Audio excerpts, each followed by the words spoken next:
Okay, here's a fun one for you. I just got a new air compressor and I want to try and run it in the shed so that it's not so noisy. But to do that I have to move the Altezza. Now to move the Altezza I have to go get the key. So I went and got the key, went to start the Altezza battery's flat. So now I have to go to the Every and get the jumper cables. But I opened up the Every and forgot that last night I didn't unpack it, so now I have to unpack it. So I have to unpack the Every, get the jumper cables, go to the Altezza, jump start the Altezza. Oh, if the white Every doesn't run, then I'm not going to have a battery to jump start it off. Move the Altezza, and then I can maybe put the compressor in the shed.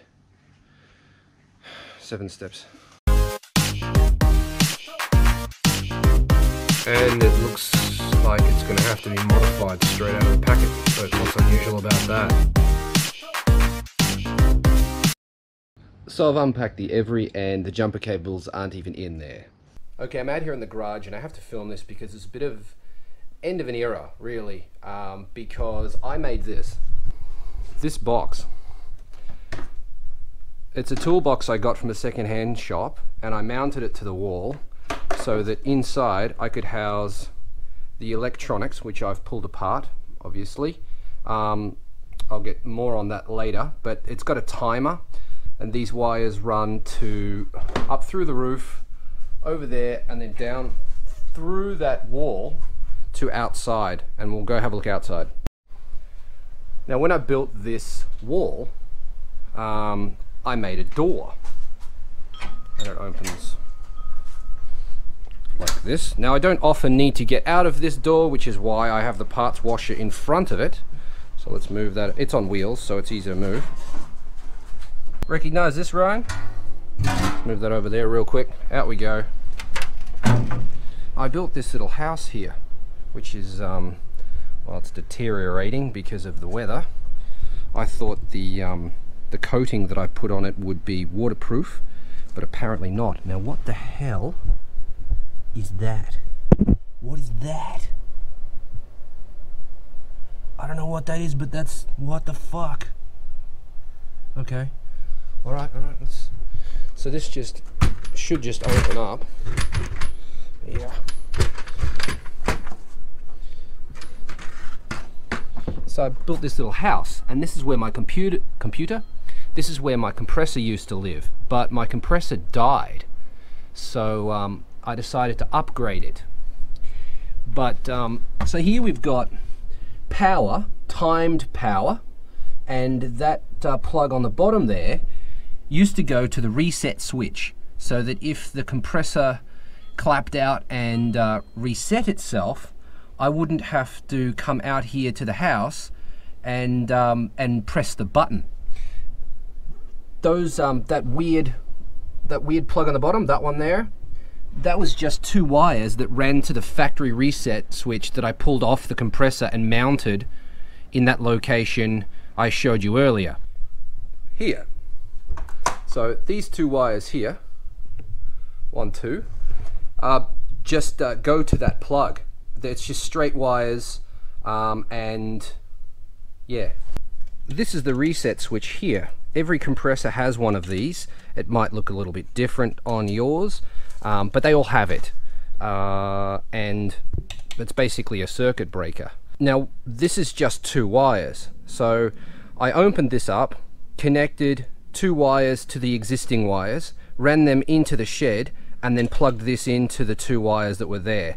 So basically I just moved the switch from here inside the house so that when this tripped, I didn't have to open up the house to reset it. So why is this the end of an era? Well, all of this is getting pulled down. I don't need the timer anymore. As I said, that compressor is dead.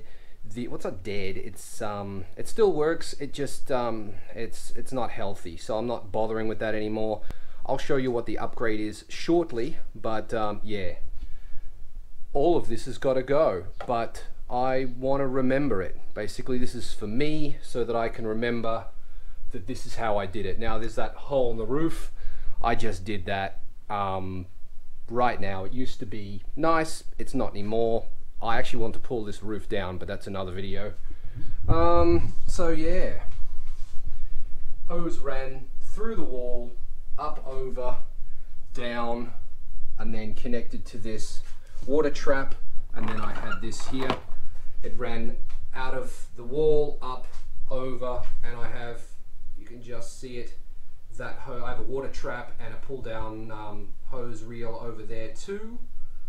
So I have air at the front of the shop, front of the garage, and air at the back here above the workbench covered in shit. So yeah, all this is getting pulled out. I'm removing it all. Okay. All right. Speaking of air, this is the distribution center that I use. It's just a bunch of hardware store fittings, and then the air line plumbed through to a water trap, and then this one goes to the compressor. It actually used to go to a sub-tank. This sub-tank here was mounted upside down so that all of the water, and angled actually, so that all the water would go straight down here through the hose that I just showed you to the water trap. Worked very, very well. The line from the compressor ran up through that wall and then connected into here. So any water would just go straight into there and not build up in here anyway. So yeah, that's how that worked. This was mounted up there. Now, because I run a Sandblaster and I have the tire machine here, I need quite a lot of air, especially for the Sandblaster. The Sandblaster requires a lot of air. At least, they say at least 500 liters per minute to run a Sandblaster. So that's not easy to get, because in Japan we have 100 volts at, I think the max is 20 amps, 100 volts at 20 amps. The compressors that we have are mostly 1.5 or 2 horsepower. Now, if you look those up online, in Japan, the biggest you're gonna get is about 100, maybe 120 liters per minute. If you ran one of those, like I did before, it's just not enough to run a Sandblaster. It'll do it, but it's not very good at all. The compressor's constantly running, and as you use the gun, it's depleting the air out of the system. So you might be able to sandblast for 2 or 3 minutes before your tank is empty and the sand isn't even coming out of the gun anymore. So if you're limited to let's just say 140, if you're limited to 140 liters per minute on mains power, how do you run a Sandblaster at home? Well, there are 3 other options. Now, before I continue, I just want to stress that this is not a how-to, it's not an instructional, this is not to give you information on how to set up an air compressor at your house or anything like that. I just wanted you guys to sort of see the thought process and how difficult this was for me to run my Sandblaster at home. So if you're an electrician and you're watching this and there's something wrong, or I'm saying something that doesn't make any sense to you, whatever, that's cool. This isn't going to hurt anybody. The numbers, as far as I can tell from my research, are correct. I probably say kilowatts instead of kilovolt amps. I probably get some of that sort of stuff, the terminology, but from what I've researched, what I've been told from others on Facebook, online, my own research, 3 different local electricians, and the electricity company, the numbers are correct, and the information is actually correct even if the terms are incorrect. This isn't for anybody's information. This isn't a how-to. The terminology is probably incorrect because I'm not an electrician, yeah, just wanted you to know that it's not as easy as it should be. Like, you can't just go buy a compressor, plug it in, and get 500 liters per minute like you can in Australia. It's very, very easy to do. 240 volts, I think it's 500 or 600. I think you get 600 liters per minute for $500 from. Yeah, in Australia it's super easy. Here, no, not easy. If I've made a terminology mistake, let it slide because it doesn't matter. I'm not teaching here. All right? Cool. The first is 200 volts, single phase. I won't go into what phases is, but in a Japanese house, they basically can put two of the 100 volt lines together, and that gives you 200 volts. That version of 200 volts, single phase, will give you basically the same thing. You still can't get more than 150 liters per minute from a compressor on 200 volt single phase. So that option really doesn't help. Next option is 200 volt three phase. Now this is a completely different system that has to be run from the street. Now to do that will cost you at a minimum $1,500. On top of that, you have to pay a monthly fee as you're using it, as any electricity would. Now to get 200 volt three phase installed in your house, you have to apply for it. This is a bureaucratic nightmare and takes about 2 months. Why is it so difficult? Well, you have to tell the electricity company how much electricity you're going to require before you require it, and then they will install it based on your requirements. So what would you require to run a Sandblaster? Well, you need 500 liters per minute. 500 liters per minute equates to about is it 5 or 7 horsepower? I can't remember. Anyway, what I do remember is that the minimum you're going to need is a compressor that requires 5.5 kilowatts of power. Now 5.5 kilowatt compressor will require about 24 point something, let's just call it 24 for argument's sake, 24 amps. Amps is current. If you don't know what that is, look it up. It's complicated. It's the amount of flow the electricity has, basically. So you talk to your electrician and you say, I need 5.5 kilowatts, and I need a breaker, a circuit breaker, to protect me and protect my equipment that is 25 amps. And then they come back and say, well, you can't have 5.5 kilowatts because we don't go 0.5, we go in steps of 1, so you'll have to go 6 kilowatts. Okay, so you agree to 6 kilowatts. Then they say, but to have a 25 amp breaker, you will need to have, you'll need to pay for, I think it was 7, is it 7 or 8 kilowatts you have to pay for in order to get that size circuit breaker? Because they don't calculate it as, 1 to 1, whatever that means. They calculate it as 1 to 0.78 or something. So when they calculate it, you can't have the required number of kilowatts with the required circuit breaker. You have to go higher in the kilowatts in order to have the circuit breaker that you need. Are you still with me? I hope so. So to cut an even longer story short, it's not easy to do, and we were unable to find anyone that could give us good advice and tell us exactly how much this was going to cost, and if we would even be approved to have three-phase installed in the house. So yeah, that was a drama. So needless to say, installing 200 volt three-phase in your house in Japan is not an easy thing to do. It's also very expensive. For every kilowatt you need, they charge you $10, basically $10 a month connection fee. They might say that you have to have 8 kilowatts for 25 amp breaker. That would be $80 a month connection fee. Then if you use it, then you have to pay for usage as well. So it's not a cheap option either, especially for the hobbyist like me. So another option would be to get a generator, a gasoline or diesel generator that makes your 200 volt three-phase, and then you plug your compressor into that. How about that? Well, that's not going to work for you either, because most of the big generators out there in Japan only output 9.9 kilowatts. Now you're like, 9.9, that's more than 5.5. That should work. And that's what one electrician told me. That'll be fine, that'll work.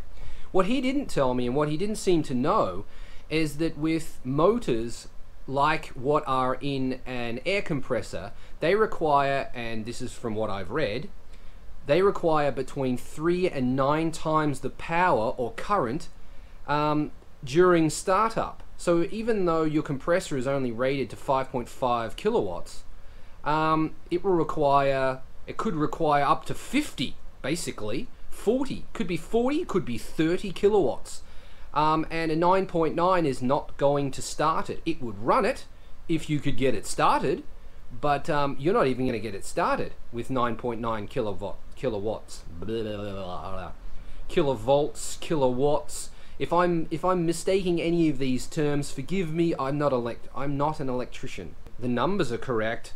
Kilovolt amps, kilowatts, kilowasps, kilobees, fucking who knows. So, in order to run a generator that would run a compressor that's 5.5 kilowatts and 25 amps, you'd be looking at about $5,000 for a used one, and then you have a machine that's probably about as big as a K car and a diesel motor.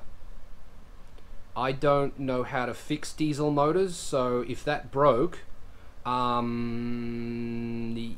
that's just another can of worms. I mean, quest, I'm already on a quest. I just want to sandblast something, now I have to rebuild a diesel motor. I can see that happening. Yeah, nah, I don't have the space. I'm not a diesel mechanic. That's just gonna, it sounds like a headache. So, how do you get 500 liters per minute from an air compressor? Well, you can buy a diesel air compressor. That will work. Those don't have big tanks, but they make a absolute shit ton of air. That would run a Sandblaster no problem. But the downside of that is they're pretty big too, and you still have a diesel motor running in your backyard. Really, the final option is a gasoline air compressor. Now, these are normally not that high powered, but I managed to find one that is. Rag City, bitch, rag City, bitch. So this is where the compressor lives. It's really easy to get to the pull start. It's right there. Yeah, I'm thinking a shelf up here, maybe later, but I am kind of worried I'll hit my head on it while I'm leaning over to tend to this thing. So I may or may not do that. Right next to the tire machine here, we've got our line that comes out up the wall to like a distribution type thing in there that you can't see because it's too dark. My lines run across, and then down there to the tire changer. Wheel balancer over there, covered in Christmas lights, mini bike. Hose goes up there as well, over to the hose reel and to the Sandblaster. Now, I'll say for a third time, please don't rage in the comments about my technical terms for electricity. I'm not an electrician, don't claim to be an electrician. This is for entertainment purposes only. So I hope you found it entertaining, and I hope you could see the frustration that that I was going through while trying to just to run a Sandblaster in my backyard. That's really all I was trying to do, is show you how difficult it is. I couldn't get any solid advice. I couldn't get any solid answers. And if an electrician does comment in the comments, how do you know they're telling the truth? Oh, I went to uni or whatever. Yeah, the electricians I spoke to did too. But none of them agreed with each other. I had to find out, I almost found out the hard way that the generator wouldn't start an air compressor because of the motor that air compressors have in them. That would have sucked, because imagine spending $5,000, set this thing up, and then it doesn't start the compressor. There's no refunds, because it's no fault of the person that sold me the thing. It functions perfectly well. It's just that my calculations were not correct. $5,000 down the drain because I couldn't get reliable advice. I ended up spending $2,000 on that compressor that I have. Works absolutely brilliant. It is loud, but it's as loud as a lawnmower, so it's not terrible. When I go close to it or when I'm changing tires, I wear ear protection, but realistically should be doing that anyway, because a tire machine is pretty loud anyway, so meh. When I'm sandblasting, those things are loud, so I wear ear protection when I'm doing that too. When I'm using a rattle gun, like an impact wrench or whatever, I'm not near the compressor, so the noise doesn't matter. That's either in the garage or out in the tent, so I don't need ear protection for that. That's fine. It's fine. No complaints from neighbors, so it works. Yeah, I hope that covers everything. I do hope you enjoyed it. It was just me talking for 10 minutes, basically, but there is a lot of information in there, and information about Garage K. So I hope you enjoyed it. If you did, leave a like, leave a comment, subscribe if you haven't already. If you'd like to support this channel, you can do that. Details on how to do that are in the description, as always, in all of my videos. Well, most of my videos. Yeah, so I'll see you in the next video. Later.